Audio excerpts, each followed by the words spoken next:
Kumusta kayong lahat? Hiyori nga pala ng Wano Kuni Anime.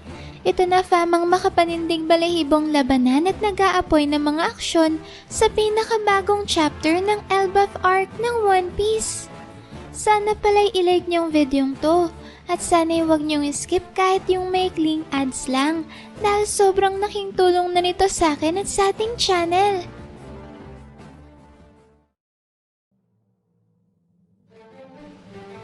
Bago nga magsimula ang pinakaabangan nating matinding salpukan sa pagitan ni na Prince Loki at Im-sama, ay nagbalik muna sa memorya ng Accursed Prince ang alaala ng kanyang ama bago ito tuluyang binawian ng buhay.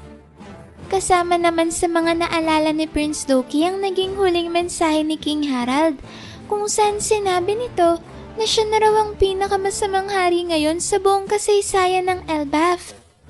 At dahil nga dyan ay inutusan ni King Harald ang kanyang anak na tapusin ang kanyang buhay upang wakasan ang kanyang kasamaan at nang sa gayon ay si Prince Loki naman ang siyang tanghaling sunod na hari ng Elbaf.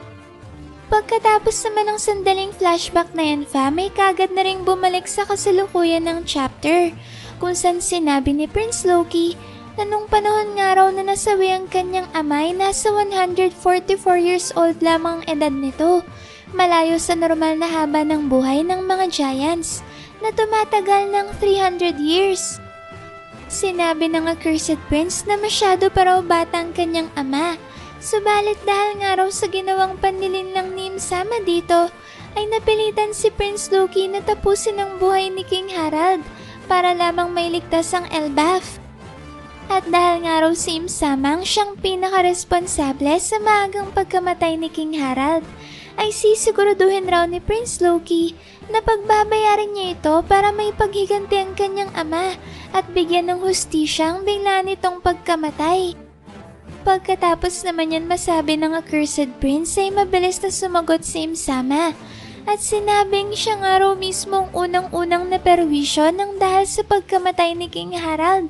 Dahil labis raw na antala ang kanyang plano na pagsakop sa Elbaf nung bigla na lang namatay ang kanyang pinakamalakas na Holy Knight. Makikita naman natin sa sumunod na panel na naghahanda na pala si Prince Loki na magpakawala ng atake laban kay Im-sama sa pamamagitan ng paghambalos dito ng kanyang dambuhalang Warhammer na Ragnir. Habang inihahanda naman ng Accursed Prince ang kanyang malakas na atake, ay bigla naman niyang naalala ang isa sa mga huling iniwang mensahe sa kanya ni King Harald. Dito may sinabi ni King Harald na wala raw siyang pakialam kung masira ang kanyang pinaghirapang buuin na legasiya at sumama ang kanyang reputasyon sa mga mamamayan ng Warland. Basta't ang tanging bagay lang raw na mahalaga ngayon ay ang matiyak nila na magkakaroon ng magandang kinabukasan ng Elbaf. Bago naman tuluyang matapos ang alaala ni Prince Loki, ay muli niyang nakita sa huling pagkakataon ang masayang ngiti ng kanyang ama na tinatanong siya kung hindi raw ba tama ang kanyang sinabi na ang dapat nilang unahin ay ang kaligtasan ng kanilang kaharian at hindi ang kung ano pa mang bagay. Habang nagbabalik naman kay Prince Loki ang malungkot na alaalang yan ng kanyang ama, ay dito na niya inihambalos ang Ragnir pababa kay Im-sama. Kapansin-pansin naman dito na kasama pala ng matinding atake na yan ni Prince Loki ang pagtawag niya sa isang malaking kidlat na sasabay sa Ragnir sa pagtama nito sa kanilang kalaban.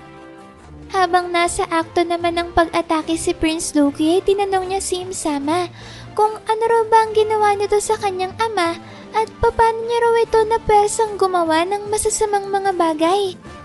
Sa sumunod na panel may makikita na natin ng malaking kidlat na tinawag ni Prince Loki na tumama at sumanib kay Ragnir. Kaya naman dahil dyan ay makikita na natin ang giant Warhammer form ni Ragnir na bigla na lang napuno ng matinding enerhiya galing sa kidlat. Ang bagong atake na yan may tinawag ni Prince Loki na Ragna Izuchi o Iron Thunder Hammer. Yun nga lang sa kabilangan ng pinakawalang malakas na teknik ng Accursed Prince ay tila ba hindi man nang nasindak si Im-sama at dito nga'y makikita natin siyang nananatili pa rin kalmado. Kahit nga fam sa huling sandali ay hindi umalis mula sa kanyang kinatatayuan si Im-sama upang subukang iwasan man lang ang paparating na malakas na atake ni Prince Loki. Sa punto naman fam na malapit nang tumama ang Ragna Izuchi ni Prince Loki ay bigla na lang nagpalabas ulit ng itim na apoy si Im-sama. At katulad nga ng nangyari sa nakaraang chapter, ay mapapansin natin na may sariling buhay at tila ba mukhang demonyo ang itsura ng itim na apoy na to. Sa sumunod na eksena naman fam, may makikita nating inutusan ni Im-sama ang kanyang pinalabas na itim na apoy upang direktang salubungin ang paparating na Ragnir ng Accursed Prince. Ang salpukan naman ng itim na apoy ni Im-sama at ng Ragnir ni Prince Loki ay nagresulta sa isang napakalakas na pagsabog. At sa sobrang lakas nga ng salpukan na yan fam, ay matatanaw mula sa buong kalaparan ng Sunrealm ang nangyaring pagsabog. At base nga sa mga itim na kidlat na naglabasan sa paligid ng pagsabog, ay makukumpirma nating parehong ginamitan ni Im-sama at Prince Loki ng Advanced Conqueror Saki ang kanikanyang mga atake. Sa sumunod na panel naman fam, ay malalaman natin kung gaano talaga kalakas ang nangyaring salpukan sa pagitan ng mga atake ni Im-sama at ng Accursed Prince. Dahil dito ay halos matangay na nga ng impact ng pagsabog sina Bonnie at ang Vega pang clone na si Lilith. Hindi naman natin matiyak sa ngayon fam kung sino nga bang ikatlo nilang kasama dahil nakatalikod ang karakter na ito. Subalit gayon pa man nga ay malaki ang posibilidad na ang karakter na ito ay si Sanji. At base nga sa tagpong ito ay mukhang nawalan pala ng malay si Blackleg dahil sa tinanggap niyang matindi at nag-aapoy na sipa mula kay Im-sama.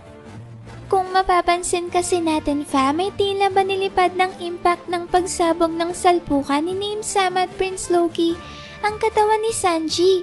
At kahit nga si Jinbei ay kinailangan pang pumunta sa harapan ni Nami at ipangharang ang kanyang katawan upang hindi sila matangay ng malakas na impact.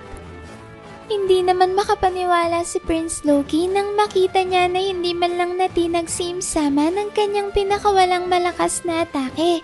At ang mas matindi pa nga dito ay tila ba hindi man lang nagkaroon ng kahit maliit na galos si Im-sama mula sa Ragna Izuchi technique na ginamit ni Prince Loki. Dahil nga dyan fam ay napatanong ang Accursed Prince kung ano raw bang klase ng kapangyarihan meron si Im-sama at ano raw bang nagagawa ng mga pinapalabas niyang itim na apoy. Sumagot naman si Im-sama at sinabing ang itim na apoy na ito ay tinatawag niyang Omen. At sa madaling salita nga ay ang Omen raw ang siyang mismong persang militar na kanyang tinataglay. Gulat naman si Prince Loki nang sa isang iglap ay bigla na lang nag-transform sa laki ng isang ancient giant ang katawan ni Im-sama. At ngayon nga fam ay halos magkasing laki na sila ng Accursed Prince. Mula naman sa dulo ng malasibat na sandata ni Im-sama ay lumabas ang panibagong itim na bola ng apoy na mayroong sariling buhay at malademonyong muka. Kaya naman dahil dyan fam ay tila ba naging mala morning star na ang sandatang hawak-hawak ngayon ni Im-sama. Ang bagong transformed na sandatang yan naman fam ay ginamit ni Im-sama upang salubungin ang panibagong paghambalos ni Prince Loki ng kanyang giant warhammer na Ragnir. Mukha namang naging epektibo ang ginawang yan ni Im-sama fam dahil matagumpay nga nitong natapatan ang paparating na atake ng Accursed Prince. Habang nagaganap naman yan ay ipinaliwanag ni Im-sama kay Prince Loki na ang kanyang abilidad na Omen ay maaring matagpuan sa lahat ng mga bagay. Subalit ang kapangyarihang ito ay nananatili lamang natulog at hindi aktibo. Pagkasabi niya ni Im-sama ay siya naman ang sunod na gumawa ng aksyon. At dito'y tila bumuli na naman niyang binago ang kanyang sandata at isinilalim ito sa isa na namang panibagong transformation. Talaga namang nakakagulat ang sumunod na eksena fam. Dahil dito ay makikita natin na tinransform pala ni Im-sama ang kanyang sandata bilang isang dark blade na nagngangalang Nemesis. At ang isa nga fam sa mga nakakagulat na bagay dito ay halos kaparehong-kapareho ng Nemesis ang Yoru, ang black blade na pagmamay-ari ng greatest swordsman in the world na si Mihawk. At ang pinakamatindi pa nga dyan, fam, ay madali lang nagawa ni Imsama na may tarak ang nemesis sa mismong dibdib ng Accursed Prince. Kaya naman dahil dyan ay makikita natin ngayon ang Dark Blade ni Imsama na sumaksak at tumagos sa dibdib ni Prince Loki. Pagkatapos yan, fam, ay kagad na rin ngang hinugot ni Imsama ang nemesis mula sa pagkakatarak nito sa dibdib ng Accursed Prince, na kagad namang nagresulta sa pagbulwak ng malakas na daloy ng dugo mula sa dibdib na pinaghugutan nito. Sa tindi naman, fam, ng pinsalang tinanggap ni Prince Loki mula sa Dark Blade ni Imsama, ay bigla na lang siyang napasukan ng dugo, at bukod pa dyan ay nabitawan na rin niya ang Ragnir. Dito, fam, ay sinabi ni Imsama na ang lahat raw ng mga tao ay nagnanasang magkaroon ng kapangyarihan, at ang pagnanasang araw nito ay madali lamang busugin sa pamamagitan ng corruption. Ito lang raw ang kailangan upang isuko ng sino man ang kanilang sarili sa ilalim ng isang covenant o kontrata. At sa oras nga na mapagharian na ang mga tao ng kanilang nararamdamang malalim na paninibugho, ay doon na nila makakamta ng ninanasa nilang kapangyarihan.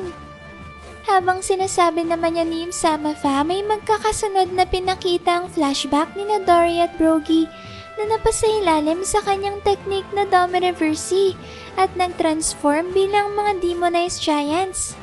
Sunod namang pinakita si King Harald na tumanggap ng deep sea contract mula kay Imsama, nang sa gayon ay makapagsilbi siya bilang isang holy knight sa ilalim nito. Kasabay niyan, fam, ay makikita rin natin si Imsama sa kasalukuyan na muling tinransform ang kanyang itim na kapa upang maging dalawang malaking pakpak, habang ang kanya namang sandata ay nagkaroon ng panibagong anyo, at sa dulo nito'y lumabas ang isang mahabang kadena na may malaking bola na gawa sa itim na apoy na omen, na siya namang kagad na pinaikot ng mabilis ni Imsama sa ere. Pagkatapos niyan ay makikita naman natin si Prince Loki na sinubukang hampasin ng Ragnir ang pinapaikot na sandata ni Imu. Yun nga lang, fam, sa punto nga na nagtama na ang malaking bola ng omen sa dulo ng sandata ni Imsama at ang Ragnir ng Accursed Prince, ay kagad na nagkaroon ng isang malakas na pagsabog na buong persa namang sinalo ni Prince Loki. Mukhang hindi naman nagpatinag ang Accursed Prince sa matinding pinsala na kanyang tinanggap, dahil patuloy pa rin niyang inatake si Imsama gamit ang kanyang Ragnir. Habang nagaganap naman yan, fam, muling nagpatuloy sa kanyang pagsasalita si Imu na sinasabing sa oras nga raw na magsama-sama ang tatlong bagay na binanggit niya kanina, ang corruption, covenant, at power, ay doon na magkakaroon ng domination. Pagkasabi nga niyan, fam, ay dito na tinanong ni Imsama ang Accursed Prince kung gusto raw ba nitong magkaroon ng ganitong klase ng kapangyarihan na higit pa sa lahat ng kanyang nakita sa kanyang buhay. Sinabi ni Imsama na sa isang salita lang raw ni Prince Loki ay mapapasakamay niya ang kapangyarihang ito, na tiyak na maglalagay sa kanya sa posisyon na mas mataas kaysa sa mga mortal. Naging mabilis naman ang pagtanggi ni Prince Loki sa halok na ito ni Imu, at sinabing wala raw siyang interes sa kung ano mang pinagsasasabi nito ngayon. Habang sinasabi naman niya ni Prince Loki, fam, ay dito na niya hinampas ng Ragnir si Imsama, at mula nga sa malayo ay maririnig natin ang huni ng malakas na daloy ng kuryente at ang tunog ng pagbitak ng lupa na epekto ng huling ataking pinakawala ng Accursed Prince. Pagkatapos yan, fam, ay kinwestiyon naman ni Prince Loki si Imsama at sinabing kung ang kapangyarihan daw pala ni Imsama ay ang kakayahang mapasailalim sa kanyang pamumuno ang sinumang nilalang natatanggap ng kapangyarihan na kanyang inaalok, ay para bang lumalabas ngayon na kontrata talaga sa isang demonyong inaalok nitong si Imsama at hindi totoong kapangyarihan. Pagkasabi niya ni Prince Loki, sumagot naman si Imsama at sinabing magkapareho lang naman raw ang sinabi ng Accursed Prince, dahil ang pakikipagkontrata sa isang demonyo ay magbibigay rin naman ng walang katumbas na kapangyarihan.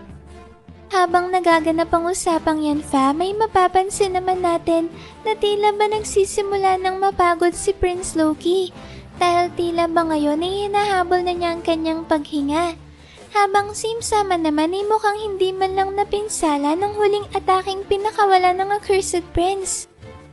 Dito fam ay muli namang inihanda ni Prince Loki ang Ragnir upang magpakawala ng panibagong atake laban kay Imsama.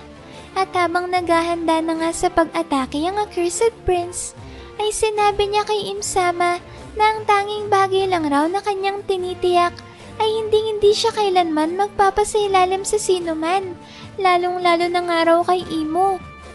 Habang sinasabi naman niya ni Prince Loki ay bigla na lang bumagsak ang isang malakas na kidlat at direktang tumama sa Ragnir.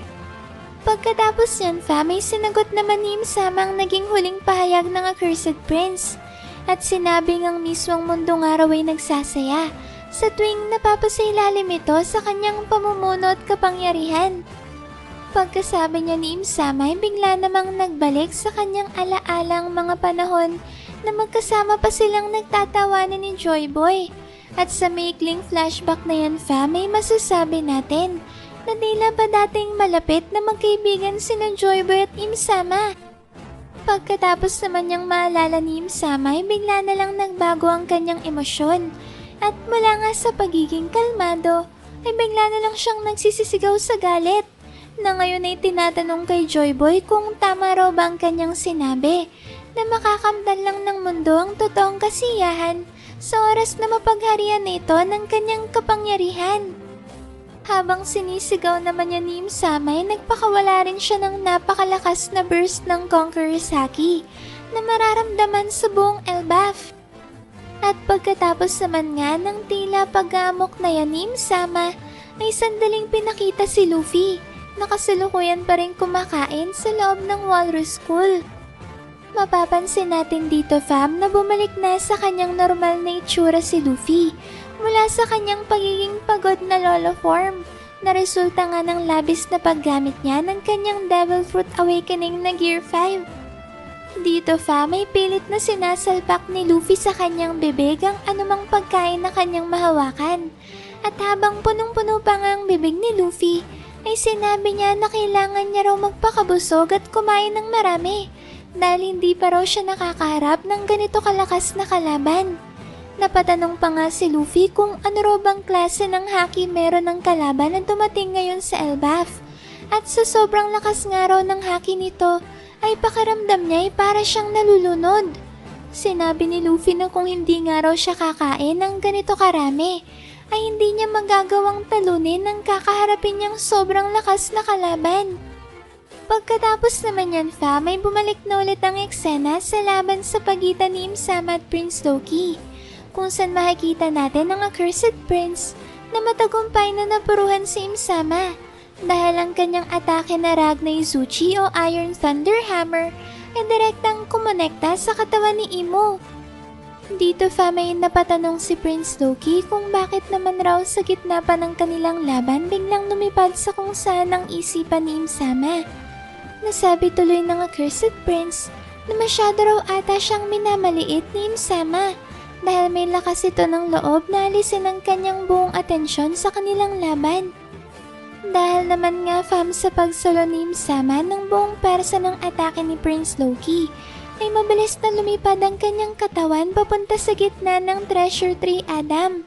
At sa lakas nga ng paghambalos ng Accursed Prince sa Ragnir, ay nagawa nitong ibaon ng buong katawan ni Imsama sa katawan ng maalamat na puno.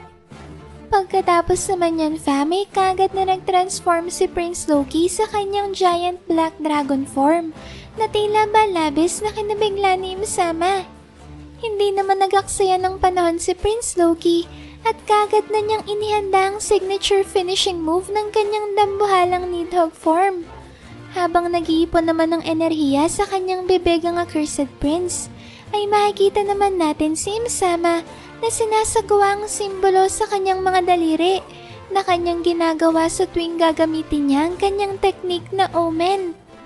At sa isang ang napakabangis na double page fam, ay makikita natin si Prince Loki na tuluyan ng pinakawala ng kanyang lightning burst attack na Thorheim na kagad ngang nagresulta sa isang napakalakas na pagsabog. Yun nga lang, sa kalagitnaan nga ng malakas na pagsabog na idinulot ng Thorheim ay kapansin-pansin na biglang nagkaroon ng espasyo sa pagitan ng katawan ni Im-sama at ng impact ng pagsabog. Kaya naman dahil dyan ay masasabi natin na mukhang naging epektibo ang kung anumang teknik na ginamit ni Im-sama. At bago nga tuluyang sumabog ang Thorheim, ay tila ba biglang napalibutan ang kanyang katawan ng isang hindi nakikitang force field o barrier na siya namang pumrotekta sa kanya mula sa napakatinding impact ng pagsabog. Habang tinititigan naman ni Im-sama ang higanteng Black Dragon form ng Accursed Prince, ay bigla na lang niyang nasabi sa kanyang sarili na mukhang totoo pala talagang nagbalik ka ng muli, Nidhogg. Habang sinasabi naman nga ni Im-sama ang mga katagang yan ay nabalot ng malaking ngiti ang kanyang mukha na tila ba nagpapahiwatig na matagal na siyang nasasabik sa pagbabalik ng isang matalik na kaibigan. Grabe namang pasabog ang dala sa atin ni Oda sa chapter sa linggong to, fam, at para bang lumalabas na malalim talagang naging samahan sa pagitan ni na Joyboy, Im-sama at Nidhogg. Kayo ba, fam, ano sa tingin nyo? Magagawa kaya talaga ni Luffy at Prince Loki na matalo si Im-sama ngayon sa Elbaf? Sino nga kaya talaga ang pinakamalakas kina Joyboy, Im-sama at Nidhogg? At paano kaya nagumpisa ang kanilang malalim na hindi pagkakaunawaan? At nawi ito sa malaking digmaan? Kayo na lang, fam, ang bahalang mag-comment dyan sa baba kung ano pang masasabi nyo sa nagbabaga sa init na chapter na to, Sa kasamaang palad rin pala, fam, may magkakaroon ng break ang One Piece manga sa susunod na linggo. Kaya naman asahan natin ang chapter 1182 ay lalabas sa May 8 Friday para sa fan translation at May 11 Monday naman para sa official release. Maraming salamat, fam, sa solid at walang sawa niyong pagsuporta sa ating channel. Sana'y palagi kayong ligtas at nasa mabuting kalagayan. Mag-ingat kayo palagi. See you on our next video and stay good, fam!